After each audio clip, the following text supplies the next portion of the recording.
Hello दोस्तों, welcome back to विजय का blog. मैं हूं विजय शाह और आज के वीडियो में हम बात करने वाले हैं एक ऐसे टॉपिक पर जो हर अर्निंग पर्सन के लिए बहुत इंपॉर्टेंट है। Income tax 2026। अगर आप जॉब करते हो, बिजनेस स्टार्ट किए हो या यूट्यूब फ्रीलांसिंग से इनकम करते हो तो ये वीडियो एंड तक जरूर देखना, क्योंकि मैं इनकम टैक्स को बिल्कुल सिंपल लैंग्वेज में एक्सप्लेन करने वाला हूँ। सबसे पहले हम बिल्कुल बेसिक से स्टार्ट करते हैं। इनकम टैक्स का सिंपल मतलब होता है आप जो पैसा एक साल में कमाते हो उसका एक हिस्सा गवर्नमेंट को देना। अब आप सोच रहे होंगे गवर्नमेंट को क्यों देना है। इसका आंसर सिंपल है। गवर्नमेंट इसी टैक्स के पैसों से रोड और हाईवेज बनाती है, स्कूल्स और गवर्नमेंट हॉस्पिटल चलाती है, पुलिस, आर्मी और पब्लिक सर्विस को फंड करती है, ओवरऑल देश का डेवलपमेंट करती है। इसलिए इनकम टैक्स का देना सिर्फ एक लीगल ड्यूटी नहीं, देश के डेवलपमेंट में आपका कंट्रीब्यूशन भी है। अब ये समझना बहुत जरूरी है कि इनकम टैक्स सिर्फ सैलरी पर नहीं लगता। इनकम टैक्स लग सकता है सैलरी इनकम, ऑब्वियसली अगर आप जॉब करते हो और हर मंथ सैलरी आती है तो वो टैक्सेबल इनकम होती है। बिजनेस इनकम, अगर आप शॉप, कंपनी, ऑनलाइन बिजनेस या कोई भी ट्रेड करते हो उससे जो प्रॉफिट होता है वो भी इनकम टैक्स के अंडर ही आता है। नंबर 3, फ्रीलांसिंग और यूट्यूब इनकम। आज के टाइम में बहुत लोग YouTube, Instagram, freelancing, content creation या ऑनलाइन सर्विस से भी अर्न करते हैं। ये इनकम भी फुल्ली टैक्सेबल होती है, चाहे इंडिया से हो या फॉरेन क्लाइंट से। Interest rent and capital gains. Bank FD और सेविंग अकाउंट का इंटरेस्ट, घर या प्रॉपर्टी का रेंट, शेयर, म्यूचुअल फंड या प्रॉपर्टी बेचने का प्रॉफिट, ये सभी इनकम मानी जाती है और टैक्स के रूल अप्लाई होते हैं। अब आप सोच रहे होंगे कि ये टैक्स कौन कलेक्ट करता है? क्या गवर्नमेंट? नहीं, गवर्नमेंट नहीं, डायरेक्ट गवर्नमेंट कभी भी टैक्स कलेक्ट नहीं करती। इंडिया में इनकम टैक्स कलेक्ट करना है इनकम टैक्स डिपार्टमेंट को। ये डिपार्टमेंट आपकी इनकम को रिकॉर्ड करता है, टैक्स कलेक्ट करता है, रिफंड देता है और गलत फाइलिंग पर नोटिस भी भेजता है। इसलिए सही इनकम डिक्लेयर करना बहुत इंपॉर्टेंट होता है।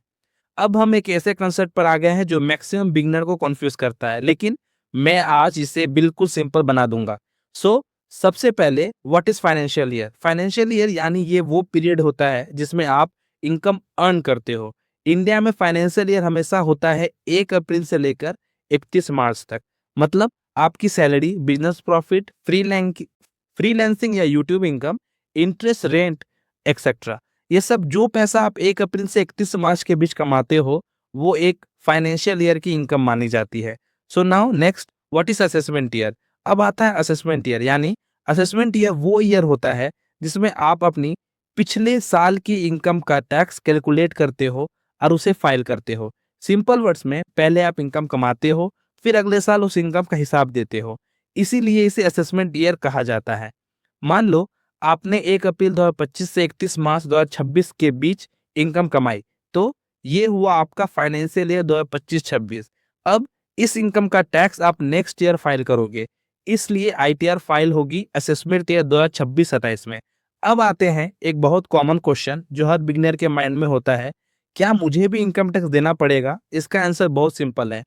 इनकम टैक्स 2026 का रूल्स के अकॉर्डिंग अगर आपकी एनुअल इनकम गवर्नमेंट के द्वारा दी गई बेसिक एग्जम्पशन लिमिट से ज़्यादा है तो आप इनकम टैक्स के अंदर आ जाते हो और आपको भी टैक्स पे करना होगा। बेसिक एग्जम्पशन लिमिट मतलब एक फिक्स अमाउंट तक इनकम टैक्स फ्री होती है, उसके ऊपर टैक्स लगता है। कौन कौन टैक्स पे करता है? नॉर्मली इनकम टैक्स देना होता है सैलरीड पर्सन को, अगर आप जॉब करते हो और आपकी मंथली सैलरी मिलती है और आपकी ईयरली सैलरी एग्जम्पशन लिमिट से ऊपर है तो आप टैक्स पेयर हो और आपको टैक्स पे करना होगा। बिजनेस ओनर, अगर आप कोई शॉप, फार्म, कंपनी या ऑनलाइन बिजनेस चलाते हो और उससे प्रॉफिट होता है तो वो इनकम भी टैक्सेबल होती है। फिर फ्रीलांसर, यूट्यूबर और कंटेंट क्रिएटर। आज के टाइम में जो लोग YouTube, Instagram, freelancing, online services से भी इनकम अगर कमाते हैं तो उनकी इनकम भी फुल्ली टैक्सेबल होती है।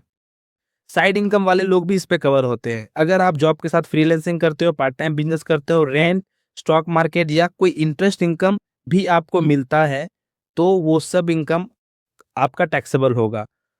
एक बहुत इंपॉर्टेंट बात ध्यान रखो, चाहे इनकम कैश में हो या बैंक के थ्रू हो, इनकम टैक्स के रूल्स दोनों पर सेम होता है। गवर्नमेंट के लिए इनकम मीन्स इनकम, सोर्स कोई भी हो, अगर लीगल इनकम है और लिमिट क्रॉस होती है तो टैक्स देना जरूरी है। अब हम आ गए हैं सबसे ट्रेंडिंग और कन्फ्यूजन टॉपिक पर, न्यू टैक्स रेजिमा 2026। जब भी बजट आता है सबसे ज्यादा डिस्कशन न्यू टैक्स रेजिमा को लेकर ही होता है। तो चलो इसे मैं बिल्कुल सिंपल लैंग्वेज में समझाता हूँ। न्यू टैक्स रेजिमा का बेसिक आइडिया क्या होता है, पहले ये समझो। न्यू टैक्स रेजिमा का मेन ऑब्जेक्टिव है टैक्स सिस्टम को सिंपल बनाना। इस रेजिमा में टैक्स स्लैब ज्यादा क्लियर और सिंपल होता है। बार बार कैलकुलेशन और एडजस्टमेंट की जरूरत नहीं होती। नॉर्मल सैलरीड पर्सन के लिए फाइलिंग इजी हो जाता है, इसलिए गवर्नमेंट ने ये ऑप्शन इंट्रोड्यूस किया है। न्यू टैक्स रेजिमा में टैक्स स्लैब सिंपल होता है, मतलब इनकम का डिफरेंट लेवल के लिए फिक्स रेट होता है, जिससे कन्फ्यूजन कम होता है। ज्यादा डिडक्शन और एग्जम्पशन नहीं मिलता, जैसे LIC, PPF, house rent allowance, ETC type investment नहीं मिलता। ये सब मोस्टली ओल्ड रेजिमा में ही ज्यादा यूजफुल होता है। टैक्स कैलकुलेशन इजी हो जाता है, कम रूल्स, कम पेपर वर्क और कम हेडेक रहता है। न्यू टैक्स रेजिमा का लॉजिक सिंपल है, कम paper work, simple tax calculation और टाइम सेविंग, और बिगनर्स के लिए सबसे इजी सिस्टम। इसलिए ये regime specially fresher, young professional जिनके पास ज़्यादा इन्वेस्टमेंट नहीं है, उनके लिए डिज़ाइन की गई है। ओके, नाउ हिडन ट्रिक देखते हैं इसमें कौन सी सिचुएशन में न्यू रेजिमा बेस्ट है। नंबर 1, नई जॉब स्टार्ट कर रहे हो। नंबर 2, अभी टैक्स सेविंग इन्वेस्टमेंट नहीं किए हो। नंबर 3, सिर्फ सैलरी या बेसिक इनकम सोर्स है। नंबर 4, सिंपल और टेंशन फ्री टैक्स चाहते हो। तो न्यू टैक्स रेजिमा आपके लिए काफी यूजफुल ऑप्शन हो सकता है। नाउ नेक्स्ट, एक बात याद रखो, एग्जैक्ट टैक्स स्लैब हर साल बजट के बाद ही फाइनल होता है। हमेशा लेटेस्ट टूल चेक करना चाहिए, आउटडेटेड वीडियो या पोस्ट पर ब्लाइंडली कभी भी ट्रस्ट मत करो। नेक्स्ट, अब आते हैं एक बहुत ही इंपॉर्टेंट टर्म पर जिसका नाम सबसे सुना हुआ है, लेकिन प्रॉपरली समझना बहुत कम लोग ही जानते हैं। ITR, income tax return. ITR का मतलब क्या है? ITR फाइल करना मतलब ये होता है कि आप गवर्नमेंट को ऑफिशियली बता रहे हो आपकी टोटल इनकम कितनी है, आपने कितना टैक्स ऑलरेडी पे कर दिया है थ्रू एडवांस टैक्स, या फिर कितना टैक्स अभी देना और बाकी है। सिंपल वर्ड्स में ITR एक रिपोर्ट कार्ड जैसा होता है जिसमें आपकी पूरी साल की अर्निंग और टैक्स डिटेल्स होती है। गवर्नमेंट को ITR क्यों चाहिए? गवर्नमेंट ITR के थ्रू ही आपके इनकम का रिकॉर्ड रखती है, टैक्स कैलकुलेशन वेरीफाई करती है, रिफंड प्रोसेस करती है, गलत या मिसिंग इनकम को ट्रैक करती है। इसलिए ITR फाइल करना लीगल रिक्वायरमेंट भी होता है। अच्छा, ITR फाइल करने के मेजर बेनिफिट्स भी होते हैं। नंबर 1, लोन और क्रेडिट कार्ड में हेल्प होगी, बैंक आपसे ITR मांगेगा as a income proof. Number 2, visa and foreign travel में भी काम आता है, एम्बेसी के लिए ITR स्ट्रॉन्ग फाइनेंशियल प्रूफ होता है। नंबर 3, इनकम प्रूफ मिलता है, अगर आप फ्रीलांसर हो, यूट्यूबर हो या बिजनेस ओनर हो तो ITR आपका सबसे स्ट्रॉन्ग इनकम प्रूफ होता है। देन टैक्स रिफंड क्लेम कर सकते हो, अगर एक्स्ट्रा टैक्स कट हो गया है तो रिफंड सिर्फ ITR फाइल करने पर ही मिलता है। देन लीगल कंप्लायंस रहती है, फ्यूचर में नोटिस, पेनल्टी और टेंशन से भी बचा जा सकता है। जीरो टैक्स, तब भी ITR क्यों फाइल करें? ये क्वेश्चन सबके दिमाग में आता है। एक बहुत इंपॉर्टेंट पॉइंट, इवन अगर आपका टैक्स जीरो भी है या इनकम एग्जम्पशन लिमिट के अंदर भी है, तब भी ITR फाइल करना स्मार्ट डिसीजन होता है। क्यों? गवर्नमेंट स्ट्रॉन्ग रिकॉर्ड बनाती है, फ्यूचर में लोन एंड वीजा इजी हो जाता है, आप एक रिस्पॉन्सिबल टैक्स पेयर के रूप में हो जाते हो रजिस्टर। कौन सा ITR फॉर्म फाइल करना है? इंडिया में अलग अलग ITR फॉर्म है, हर फॉर्म का यूज इनकम टाइप के सोर्स के हिसाब से होता है। अब हम बात करते हैं सबसे ज्यादा इंपॉर्टेंट टॉपिक पर, गलतियां जो बिगनर अक्सर करते हैं और जिससे प्रॉब्लम आ सकती है। नंबर 1, इनकम को हाइड करना। सबसे कॉमन मिस्टेक ये है कि लोग अपनी कुछ इनकम को डिक्लेयर ही नहीं करते। सैलरी के अलावा freelancing income, YouTube earning, rent या कैपिटल गेन। जिससे प्रॉब्लम ये होता है कि अगर इनकम हाइड हो गई, टैक्स डिपार्टमेंट नोटिस भेज सकता है और पेनल्टी भी लग सकती है। नंबर 2, ITR लेट फाइल करना। ITR की लास्ट डेट मिस करना बहुत कॉमन है। लेट फाइलिंग मीन्स पेनल्टी लगेगी ही लगेगी, रिफंड डिले हो सकता है। नंबर 3, रॉन्ग फॉर्म चूज कर लेना। बहुत लोग गलत ITR फॉर्म को चूज कर लेते हैं। सैलरी के लिए ITR 1 है, बिजनेस प्रोफेशन इनकम के लिए ITR 3 है। जिससे प्रॉब्लम ये होता है कि आप रॉन्ग फॉर्म को अगर सिलेक्ट करते हो तो रॉन्ग फॉर्म मतलब है नोटिस या रिजेक्शन, इसके साथ साथ करेक्शन का स्ट्रेस भी। Then number 4, YouTube freelancing income को इग्नोर करना। आज के टाइम में जो लोग कंटेंट क्रिएशन या फ्रीलांसिंग इनकम करते हैं और वो अपनी इनकम डिक्लेयर नहीं करते, जिससे प्रॉब्लम ये होता है कि टैक्स डिपार्टमेंट उन्हें इजीली ट्रैक कर लेता है आपका पैन और बैंक शिपमेंट के through. Number 5, bank interest declare ना करना। इंटरेस्ट इनकम के को लोग इग्नोर कर देते हैं, saving account interest, fix deposit interest, जिससे प्रॉब्लम ये होता है कि अगर इग्नोर किया तो मिसमैच नोटिस आ सकता है। अब बात करते हैं प्रैक्टिकल टिप्स जो हर बिगनर को फॉलो करनी चाहिए। नंबर 1, इनकम को प्रॉपर रिकॉर्ड रखो। सबसे पहले और इम्पोर्टेंट टिप है ये, अपनी सारी इनकम का रिकॉर्ड मेंटेन करो, जैसे कि salary slip, freelancing, YouTube income, rent income, bank interest. क्योंकि अगर कोई मिसमैच होता है या टैक्स डिपार्टमेंट क्वेश्चन करता है, आप इजीली इसे प्रूव कर सकते हो। नंबर 2, बैंक स्टेटमेंट को चेक करो। हर फाइनेंशियल ईयर के एंड में बैंक स्टेटमेंट क्रॉस चेक करो। सेविंग अकाउंट का interest, FD interest, salary credit correctly हुआ है कि नहीं, क्योंकि इनकम मिसमैच से नोटिस आ सकता है, तो पहले से चेक करना एक स्मार्ट मूव की तरह होगा।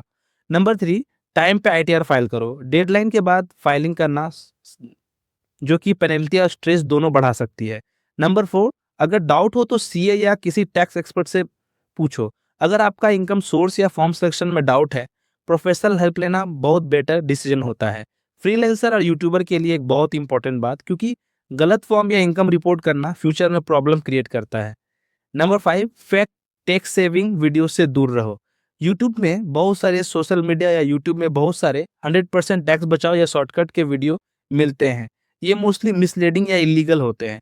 आपको नोटिस और पेनल्टी का रिस्क होता है ये सब वीडियो देख के, अगर आप किसी तरह का स्टेप लेते हो तो दोस्तों, इस वीडियो में हमने कवर किया इनकम टैक्स क्या है और कैसे काम करता है, फाइनेंशियल ईयर, असेसमेंट ईयर के बीच डिफरेंस, कौन लोग टैक्स पे करते हैं, न्यू टैक्स रेजिम 2026 का बेसिक्स, आईटीआर क्या होता है और उसका बेनिफिट्स क्या है, आईटीआर फॉर्म्स और कॉमन मिस्टेक बिगिनर करते हैं, सिंपल टैक्स टिप जो आपको स्ट्रेस फ्री फीलिंग में हेल्प करेगा। So thank you guys, and I hope आपको अब इनकम टैक्स का बेसिक स्ट्रक्चर और फाइलिंग प्रोसेस समझ आ गया होगा और ये टॉपिक का कंफ्यूजन अब नहीं आपको फील होगा। अगर आपको ये वीडियो यूजफुल लगा, कंफ्यूजन टॉपिक क्लियर हुआ, तो प्लीज आप इस वीडियो को लाइक करो, शेयर करो अपने फ्रेंड्स, कलीग्स या फैमिली के साथ, और जो टैक्स बिगनर है उनको भी। And please subscribe my channel Vijay का ब्लॉग, ताकि आपको फ्यूचर में इस तरह के अपडेट्स मिलते रहे। कमेंट करो, बताओ आपको नेक्स्ट डाउट किस टॉपिक पे है, मैं उस पर नेक्स्ट वीडियो बना सकता हूँ। मैं हूँ विजय शाह और मैं आपसे प्रॉमिस करता हूँ हर वीडियो में सिंपल और प्रैक्टिकल एक्सप्लेनेशन दूंगा, आपका टैक्स और फाइनेंस टॉपिक इजी और अंडरस्टैंडेबल बना के दूंगा। सो प्लीज हमारे चैनल के साथ जुड़े रहें। मिलते हैं नेक्स्ट वीडियो में, तब तक के लिए stay inform and stay positive.